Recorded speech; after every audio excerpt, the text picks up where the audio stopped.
Hi guys, this is Virendra and welcome to my channel. Guys, మనకి ఒక service call అయితే వచ్చిందనమాట. ఇదేంటంటే ఎప్సన్ L810 అనే ప్రింటర్. ఇది ఇంక్ ప్యాడ్ ఎర్రర్ వస్తుంది. ఇది ఎలా సాల్వ్ చేశారనేది ఈ వీడియోలో తెలియజేస్తాను. అలాగే మీరు కాంటాక్ట్ అవ్వాలంటే కింద డిస్క్రిప్షన్ లో నా నెంబర్ అయితే ఉంటుంది. మీ ఎప్సన్ ప్రింటర్ ఏ ఎర్రర్ వచ్చినా సరే నాకు వాట్సాప్ చేయండి. నేనైతే మీకు ప్రాబ్లమ్ సొల్యూషన్ అయితే చెప్తాను. ఇంక్ ప్యాడ్ ఎర్రర్ అయితే నేనే ఆన్లైన్ లో చేస్తాను. ఇప్పుడు ఎలా సాల్వ్ చేస్తున్నానని చూడండి. దీనికి ఒక సపరేట్ సాఫ్ట్వేర్ అయితే ఉంటుందన్నమాట. రీసెట్ చేయడానికి మీరు సెట్టింగ్స్ ద్వారా ఏం చేయలేరు. డైరెక్ట్ ఆ సపరేట్ సాఫ్ట్వేర్ ద్వారానే రీసెట్ చేసుకోవాలి.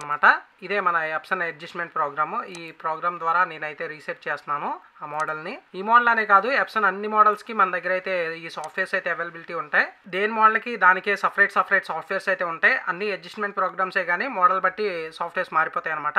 ఇప్పుడు ఈ ఇంక్ ప్యాడ్ ఎర్రర్కి ఈ సాఫ్ట్వేర్ ద్వారా రీసెట్ చేయాలి. నేను ఇప్పుడు ఎలా రీసెట్ చేస్తున్నాను చూడండి. గాయ్స్, రీసెట్ అయితే కంప్లీట్ అయిపోయింది. సాఫ్ట్వేర్ క్లోజ్ చేస్తున్నాను. మీకు ఇక్కడ ఎర్రర్ అయితే పోవడం అయితే చూడొచ్చు.